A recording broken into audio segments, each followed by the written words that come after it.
C'est une première. Mardi dernier, face au cas de Marine Richard, le tribunal de Toulouse a reconnu son hypersensibilité aux ondes magnétiques comme un handicap. Alors, on va faire le point avec vous, docteur Gérald Kierzek. C'est un sujet qu'on a préparé avec nos confrères du journal Ouest France. L'hypersensibilité, c'est quoi d'abord ?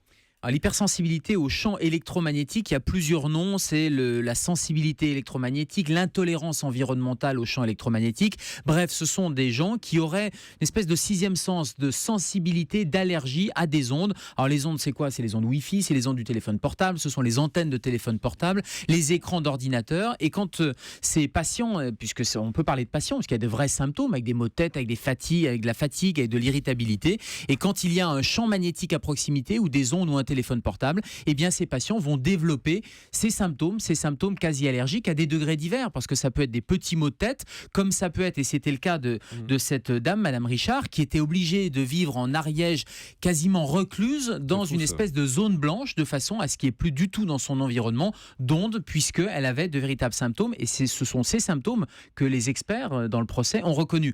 Ils n'ont pas reconnu la causalité, ils ont reconnu les symptômes, et ça c'est une nuance extrêmement importante, parce que les symptômes, ils existent, les patients ont vraiment ces symptômes-là, mais toute la question, et elle n'est pas encore résolue, c'est de savoir si c'est lié ou pas aux ondes électromagnétiques. Mais cette patiente est considérée comme handicapée ?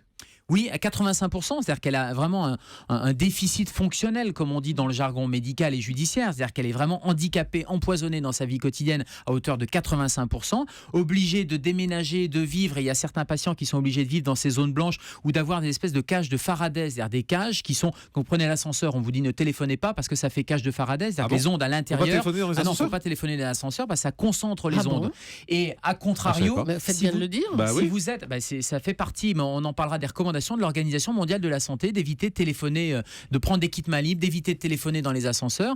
Et à contrario, s'il n'y a pas d'onde, si vous êtes dans une cage un peu magnétique à l'intérieur de laquelle vous allez mettre votre lit, par exemple, ça va vous isoler des ondes électriques ou électromagnétiques qui sont à l'extérieur. Mais ça se soigne donc ? Alors, ça se soigne... En se protégeant, en fait. Ça se soigne, en éliminant les ondes. Le seul problème, c'est qu'éliminer les ondes, vous pouvez couper le Wi-Fi chez vous le soir en vous couchant, mais votre voisin, il ne va pas couper le Wi-Fi. Et si vous avez un tel niveau de sensibilité, et certains patients, c'est vraiment une sensibilité extrême, eh bien, vous ne pourrez pas, dans les villes ou même dans les campagnes avec des champs électromagnétiques qui sont véritablement de partout, avec les antennes notamment pour émettre en téléphone portable, c'est impossible de se couper. Il y a très peu de zones blanches sur le territoire qui sont des zones complètement libres de champs électromagnétiques. Mais est-ce qu'on peut devenir hypersensible ? Est-ce qu'à force d'être avec nos téléphones, avec notre Wi-Fi chez nous, est-ce qu'on peut tout à coup le devenir ? Les gens le deviennent hypersensibles. C'est-à-dire que c'est un peu comme une allergie, c'est à force d'être au contact. Alors encore une fois, la causalité, elle n'est pas démontrée. Et toutes les études qui ont été faites en double aveugle, en exposant les gens à des champs électromagnétiques